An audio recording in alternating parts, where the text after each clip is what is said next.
ella se llama turbina Pelton. Su definición lo dice que es una turbina de acción. De acción porque el flujo del agua impacta directamente sobre la arista o el cuerpo del rodete del álamo. Y lo hace de forma tangencial, no lo hace de forma radial.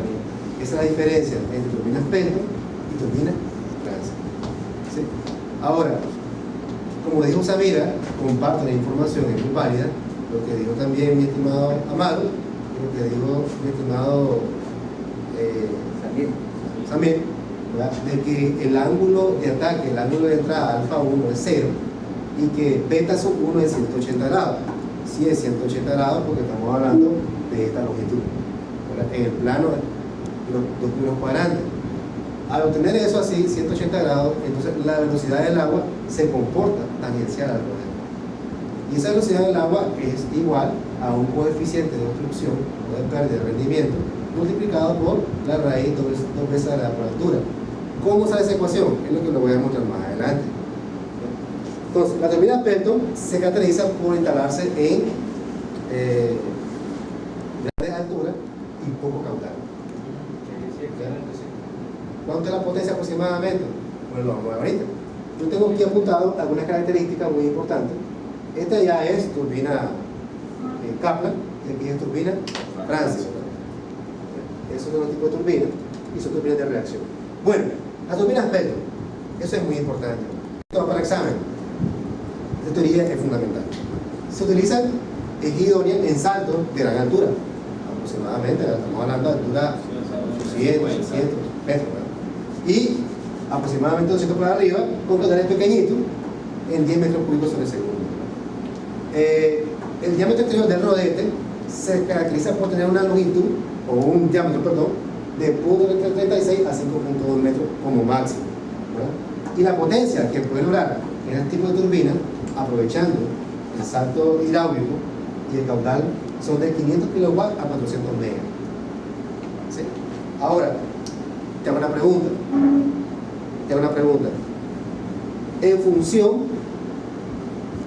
¿En función de qué está la cantidad de inyectores? Este es un inyector, ¿no? Y estos son a la vela cucharas, o sea, las cucharas de las turbinas Pelton. Solo uno, puedo poner varios, ¿no? Pero ¿en función de qué está? En función de la potencia que yo necesito. O sea, variando la altura o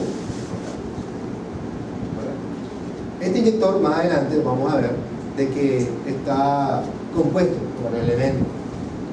Está compuesto por un deflector, por una aguja que regula el caudal suministrado, y de esa forma, mediante un servomotor, es el que se regula la potencia demandada en una turbina Pelton.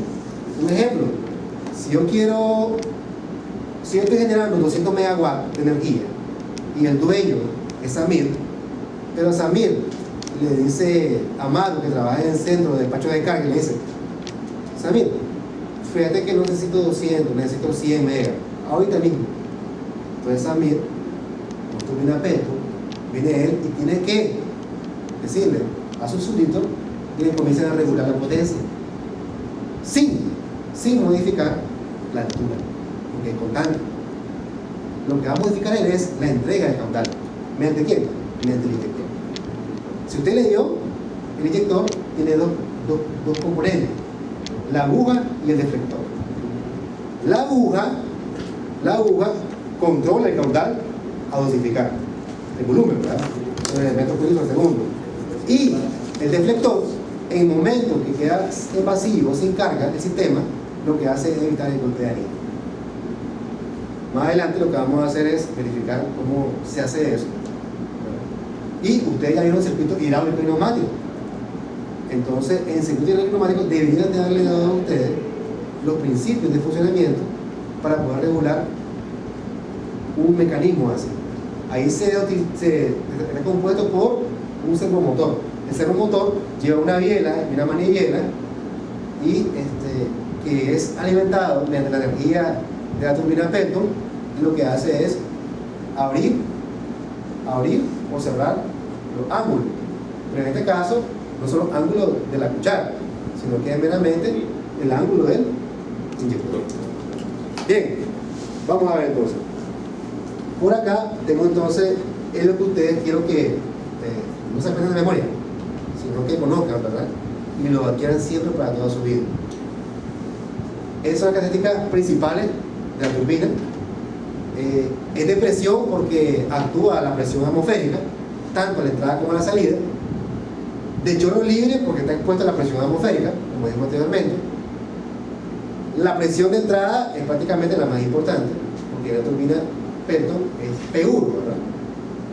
Bien, de admisión parcial porque la cuchara, como tal, lo divide en forma tangencial, 180-180. Por eso es parcial, no es total, ¿verdad? O sea que el agua solo toca la mitad de la cuchara del rodete y la otra mitad se parte, por decir así, vulgarmente, ¿verdad? Bien, de acción, las turbinas se clasifican según el grado de reacción, y el grado de reacción es de acción o de reacción. De acción porque es tangencial, de reacción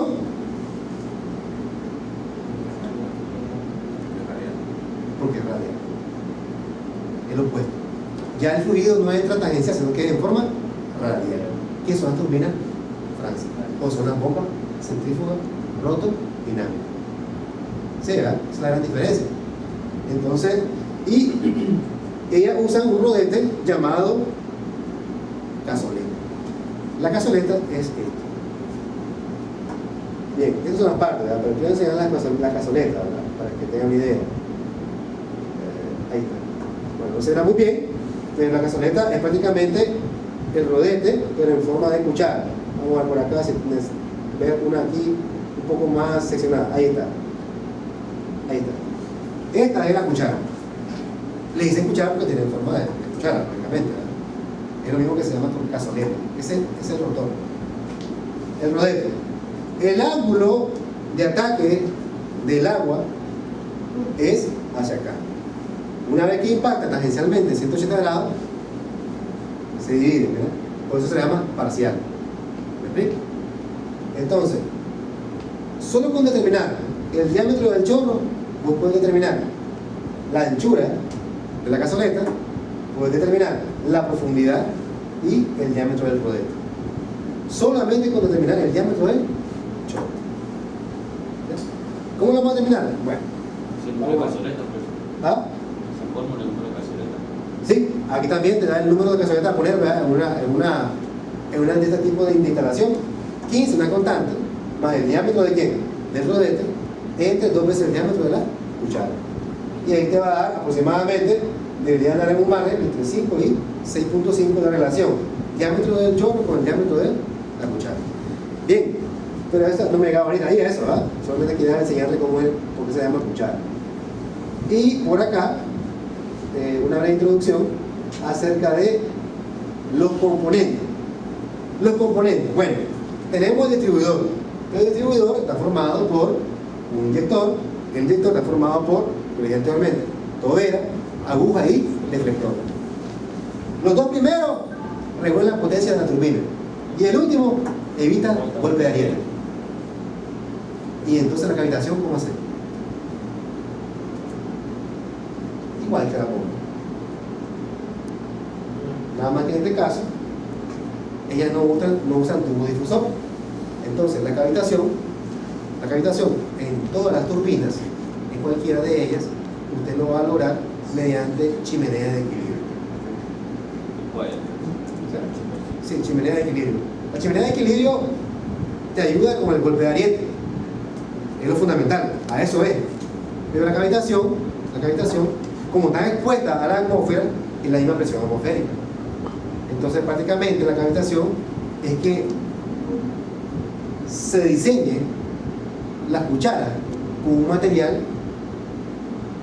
de acero, con una aleación que evite totalmente el óxido, lógicamente, y que sea resistente al desgaste.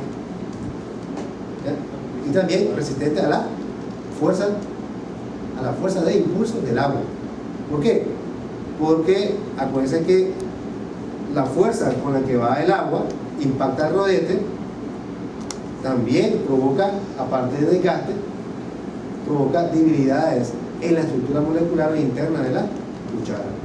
Y para eso tenés que saber entonces la resistencia al desgaste y sumamente a la fracción, o sea, al golpe. Bien, por acá tenemos el rodete, que es la misma cuchara. Uno le dicen cazoleta o rueda o ala, es lo mismo. ¿Sí? En la parte del eje tenemos todo lo que es la carcasa, el envolvente, la cámara de descarga, un blindaje y un eje. Esto es lo más importante en un sistema turbina-Pelton, porque esto es lo que me distribuye y me regula mi equipo. Por acá ustedes pueden ver la configuración. Esta es la cámara de distribución, la aguja que va interno al inyector. Todo este mecanismo se llama distribuidor y por acá se regula con el servomotor. Ese que estaba también es otro inyector. Donde se divide la cámara de distribución. Ajá, Sí, correcto. Aquí está otro inyector, ¿verdad? Entonces, pregunto yo, ¿cuál es la disposición de este tipo de eje? ¿Es horizontal o vertical? Horizontal. El eje es horizontal, o sea, transversal. ¿Te fijaste, verdad? Entonces, van un sinnúmero de cucharas, cazoleta, y probablemente, según la cantidad de cazoleta, se puede decir que según la cantidad de cazoleta, así se también la cantidad de victorias. No, va a tener, no puede ser así. Entonces, hay una regla. Cuando el eje es horizontal o transversal, la cantidad de inyectores va a estar en dependencia de la potencia. Y cuando el eje es vertical, o sea, por acá en la cazoleta y por acá el inyector, también va a tener su configuración. Cuando el eje es vertical, requiere más inyectores. Cuando el eje es horizontal, requiere menos inyectores, aproximadamente 2. Y cuando son verticales, son 6 inyectores. Depende de la potencia también, ¿no? Bien, esto es lo árabe, esta es la altura de descarga. Acuérdate que esta altura no debe ser menor a la presión de vaporización del agua, o sea, la presión atmosférica, porque si es menor, provoca cavitación. Acuérdense, ¿verdad? ¿Sí? Bien. Bien. Entonces, este es más o menos lo que yo le di a ustedes de información. Estas son las funciones, básicamente, del distribuidor: regular, controlar, ajustar. Es un equilibrio de potencia, básicamente, desde el punto de vista hidráulico. Bien, por acá, una vista más fundamental. Tenía la cámara, 2 tuberías forzadas, 2 inyectores, 2 agujas, 2 deflectores y siempre una misma rueda. Bien, aquí te puse el número de equipo de inyección colocado circunferencialmente alrededor de un rodete. Depende de la potencia y características del grupo. Lo que tengo diciendo.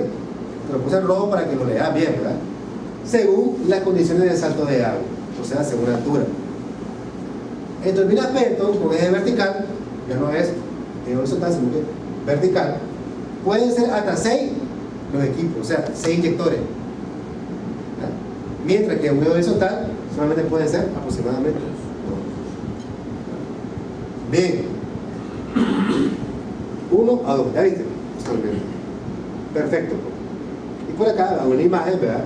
Esa sería la carcasa, tubería forzada.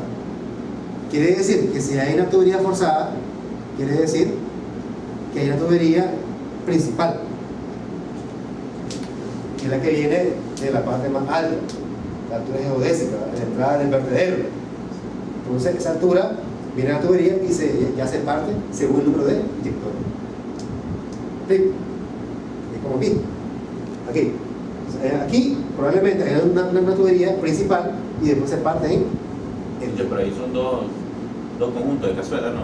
Sí, lo hicieron individual, perfecto, buena observación. Aquí un rodete, porque hay un inyector. Pero uno lo puede configurar también.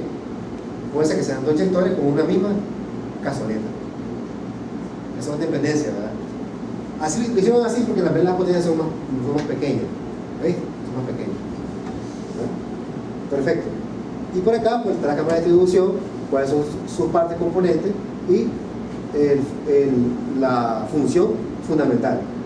Aquí ustedes pueden ver una vista frontal del inyector, en la cual sus componentes son el deflector, la aguja y la tobera.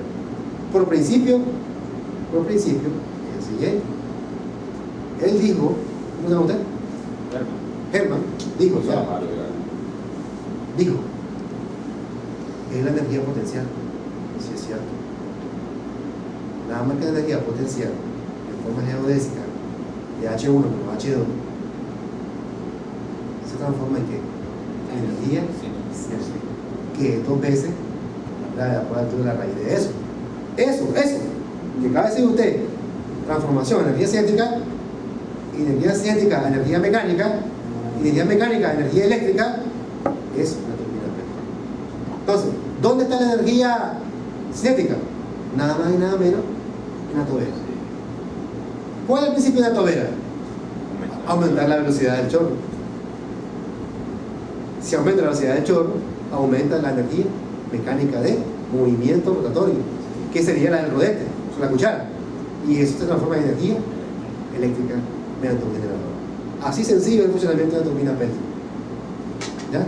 Pero para eso necesitamos demostrarles a ustedes el teorema de Torricelli. ¿Cómo sale? El principio de la tobera, la velocidad, y es lo que he preguntado a ustedes, y eso lo vamos a descubrir. Entonces, prácticamente ahí tenemos las secciones aproximadas de diámetro de las toberas, de 5 a 30 centímetros, muy pequeña, ¿verdad? Entonces, entre más pequeña, mayor la velocidad. Pero también, entre más pequeña, es mayor la pérdida. En principio de mecánica de fluido, ustedes saben de que entre menor es el diámetro de la tubería, mayor es la velocidad. Mayor es la potencia, mayor es la presión de salida, ¿verdad? Ya sea para una bomba, en este caso sería para un rodete, pero mayor es la pérdida. ¿Por qué? Porque se obstruye más, ¿verdad? Se obstruye más, y entonces se obstruye más, estamos hablando que el diámetro lo va disminuyendo poco a poco, de tal forma que las pérdidas dinámicas van a ser mayores. Bien, eso está estandarizado un poco en ese sentido. Aquí es donde regulamos entonces la parte del deflector para evitar embalamiento y el golpe de ariete. ¿Qué es embalamiento? ¿Alguien de ustedes tiene una idea de qué es embalamiento? A ver. Embalamiento. Embalamiento. Ese fenómeno se tiene que evitar en toda planta hidroeléctrica e incluso en las turbinas térmicas o turbinas termoeléctricas también, embalamiento. ¿Ustedes vieron máquinas térmicas? Embalamiento. ¿Estás escuchando eso? Sí. Sí. Vamos.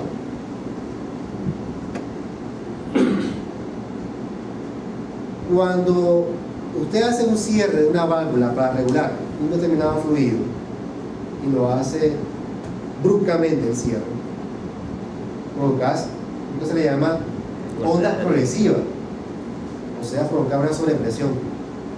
Y la sobrepresión provoca lo que le llamamos golpe de ariete. ¿Sí, verdad? Ustedes saben cuáles son las consecuencias del golpe de ariete, ¿verdad? Vaya, saben que es reventadura parcial o total de una tubería, porque el agua siempre tiende a salir en un lado donde sea más fácil, e incluso si usted, que es el operario, está regulando, probablemente usted sea también el más afectado. ¿Te imaginas que se reviente una tubería que transporte aproximadamente 500 galones por minuto de agua, y toda esa presión la recibas en tu cara solo porque no pudiste controlar el golpe de ariete? Entonces, tremendo eso.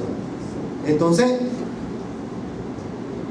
te digo esto porque quiero definirte el embalamiento. Ya te definí el golpe de ariete y lo va a regular el deflector. El embalamiento es esto. Tenés el eje del generador, tenés el eje de la turbina. El rodete va en el eje de la turbina, o sea, la cuchara. El mismo eje se comparte con el del generador, o el mismo de la turbina. Bien. En los sistemas de diseño, en Europa, Japón, todos esos lados, ya vienen con una frecuencia estandarizada, aproximadamente 50 Hz. En Latinoamérica, como digamos en todo el continente americano, la frecuencia de trabajo es de 60 Hz.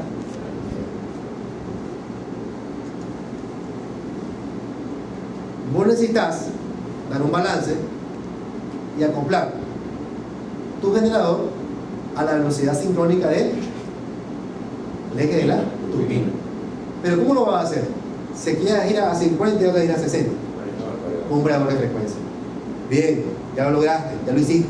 Con variador de frecuencia ya lo nivelaste. Excelente. Pero cuando te quedas sin carga, entonces ahí es donde entra el problema de embalamiento. ¿Qué significa? Que el eje de la turbina se sobre revoluciona.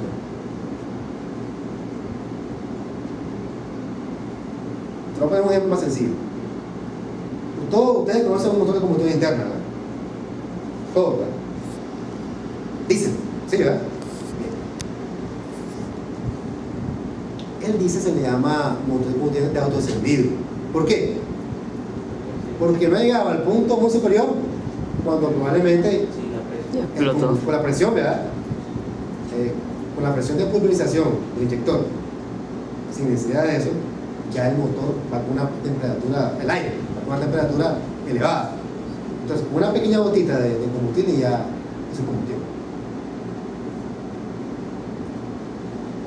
¿Qué pasaría cuando el motor te dicen que queda desgobernado? ¿Han escuchado ustedes eso?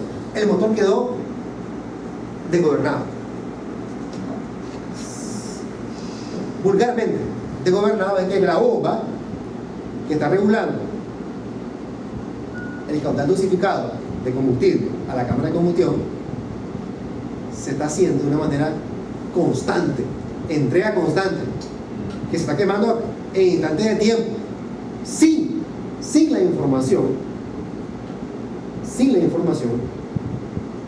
de viscosidad, temperatura que le llega a la computadora o la unidad de control electrónica. También no que le dicen motores sobrealimentados, que es cuando le meten más líquido, más. Ok, el sobrealimentado es casi un principio nada más que otra cosa, ¿sí? Que son los turbos, ¿verdad? Los turbos. Estamos hablando de que el motor se revolucionó porque se descontroló la cantidad de inyección. Entonces, eso es. En las turbinas, como tal, el embalamiento es que no estás controlando la cantidad de inyección o la cantidad de caudal, bueno, a suministrar. Y como no la estás controlando, entonces provoca una sobre-revoluciones a lo que está estipulado el eje de la turbina. Si ese, que estas turbinas giran, turbogeneradores giran a 3000 RPM, con el embalamiento está girando a 8000.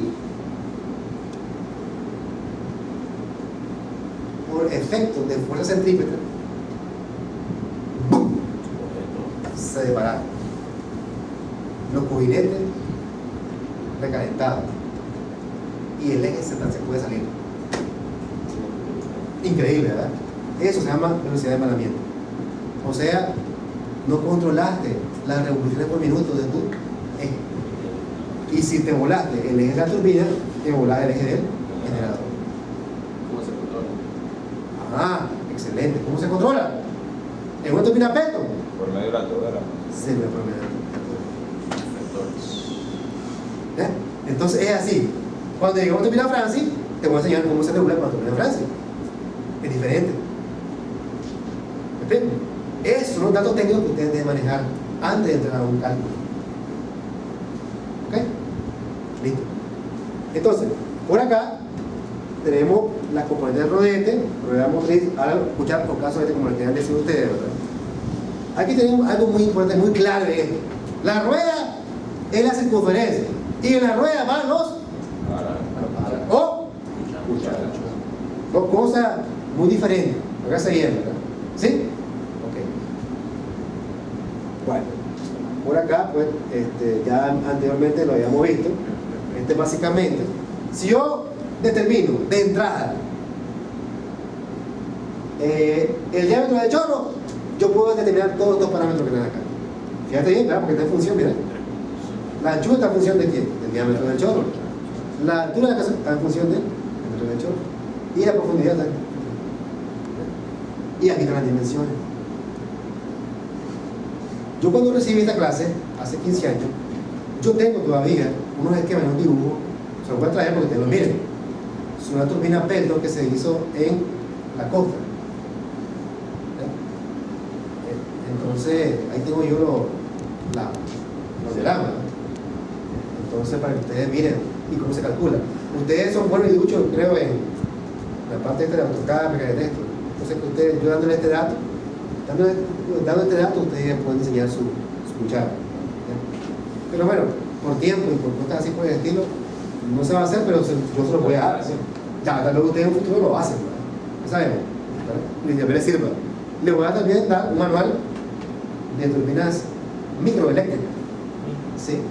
Pequeñas, de 5 watts, 10 kilowatts. ¿Cómo se calcula? Un procedimiento lógico, lo voy a entregar para que vos también lo hagas, ¿sí? Ok. Es donde entran las turbinas Mitchell Banking, son turbinas pequeñas. Ustedes van a hacer una investigación acerca de eso. Más adelante, ¿sí? Y aquí está, chicos, lo más importante. El número específico de revoluciones. El número específico de revoluciones me va a determinar el tipo de turbina Pelton. La turbina Pelton lenta, una turbina de Pelton media, una turbina de Pelton ligera. Dice que va a ser igual al número de revoluciones del eje multiplicado por la potencia útil dividido entre la altura neta efectiva. Esta potencia, por favor, en caballos de vapor. Y la altura en metros. Y esto en revoluciones por minuto. Entonces, o en función del caudal, un factor de conversión de 3.65 multiplicado por el número de revoluciones, el caudal en metros cúbicos sobre segundo, sobre la altura en metros, por la eficiencia hidráulica. Por la raíz, ¿Sí? La raíz de eficiencia hidráulica te va a dar el número específico. Entonces, un ejemplo. Vino Lester, dice Lester, voy a enseñar una turbina Pelton. Entonces, él dice, le dicen a él, mira Lester, yo necesito que esa turbina Pelton tenga aproximadamente 20 cucharas o cazonetas. Correcto, perfecto. Entonces, mis cálculos de diseño me tienen que dar aproximadamente 22 ¿qué? NS. Número específico. ¿Y cuál sería entonces la dimensión del número específico? Tiene dimensiones. Si esto se da en cable de vapor, en metro y este RPM, sí tiene NS. También son RPM. Oigan, entonces, 22. Eso, usted viene y comienza a manejar. Como usted ya sabe la teoría, que los saltos andan de 200 hacia arriba y que los máximos caudal andan en 10 metros cúbicos sobre segundo, entonces usted tiene que adoptar por esos dimensionamientos y comienza a jugar. ¿Me explico? Comienza a jugar. En base a esta fórmula que está aquí, o en base a esta fórmula que está aquí. Para que te dé cuánto? 22. Y optar las 20 cucharas. Esta es, en términos de clasificación, en número específico, que es la más importante de todo.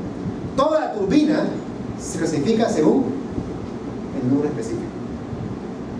Así como la bomba centrífuga, según el número específico. Creo que le va a pasar a demostrar a ustedes, ¿verdad? En el libro, ¿te acuerdan? En la biblioteca. ¿Se acuerdan del número específico?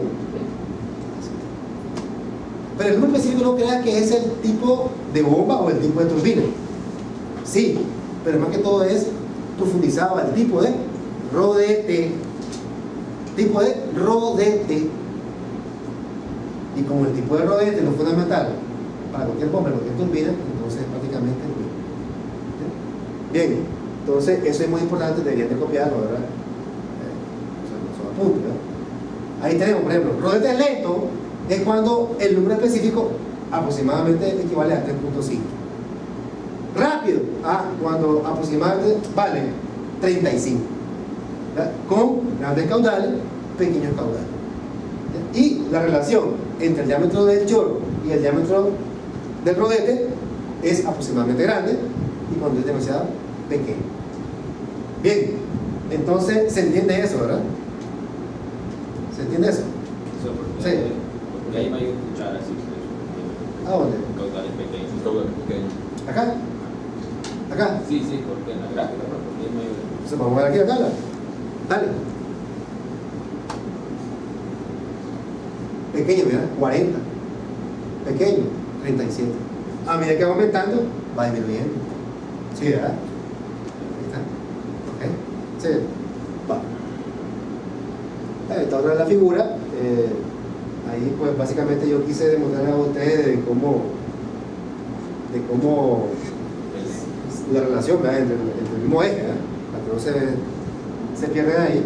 En el mismo eje pueden estar unidas varias turbinas y un generador. ¿Me explico? Ahí está el mismo eje, ¿verdad? Aquí está una, aquí está dos, tres. Bien. Y aquí también otra vez cómo es el procedimiento. Por aquí entra el agua, pasa por el principio convergente, divergente, y por acá se regula y comienza ya a hacer el movimiento de giro. Bien, hay sistemas hay sistemas de frenado que ayudan a evitar también lo que es el embalamiento. Y el sistema es este. O sea, aplicó un contrachorro para evitar que la velocidad se sobredimensione o aumente, ¿verdad? En caso que suceda embalamiento. El sistema de frenado tiene, ¿verdad? ¿Sí? Bien. Carcasa, pues, mira, se ve bien ahí, ¿verdad? tubería. ¿Por qué no se ve bien ahí? Yo solo estoy grabando. Tubería, ¿Por qué no se ve bien aquí? la contratada. Aquí, ¿qué me ayuda? ¿Qué ayuda? ¿Qué sabe hacer? Diferente. No, bastante. Profesor, conecte bien el cable, a lo mejor está mal conectado. ¿Con el cable? Sí. Pero ahí está todo. Ah, ya lo fregaste. Maru. Transforma. No, Ahí está. Pues sí. Un punto, Maru, un punto. 5 puntos. Última gracia. Uy, me dejó. Entonces ya vamos a avanzar, hermano. Entonces aquí tenemos ya de forma generalizada, ¿verdad? Las partes principales de una turbina Petro, con todos sus mandos, con todo el mecanismo, y lo más importante, el 5. ¿Qué tenía el 5? Esta vez, servo, Motor. o sea, circuito hidráulico. Entonces, aquí empieza todo, ¿verdad? Con el servo motor, comienzo a controlar mi aguja o deflector del inyector. ¿Te fijaste, verdad? Bien, este es el esquema. Aquí está otras imágenes donde le reincorporo los componentes de la cámara de distribución hasta el inyector y la carcasa, ¿verdad? Con sus partes principales. Bien, el examen va a salir uno de estos, pero teoría, ¿sí? Y por acá pues le puse un resumen. La energía potencial, la teoría del agua, o sea, energía geodésica, diferencia de altura, de un embalse, pasa por la tubería forzada, de la tubería forzada se ramifica en tuberías según cantidad de inyectores, y después al inyector pasa por los orificios de la tobera, y donde ahí se convierte, lógicamente, en energía cinética al salir de la tobera, que es a través de dicho orificio en forma de chorro libre, ecuación de Bernoulli o ecuación de Torricelli. Bien, por acá es una forma más consensual de la tubería forzada,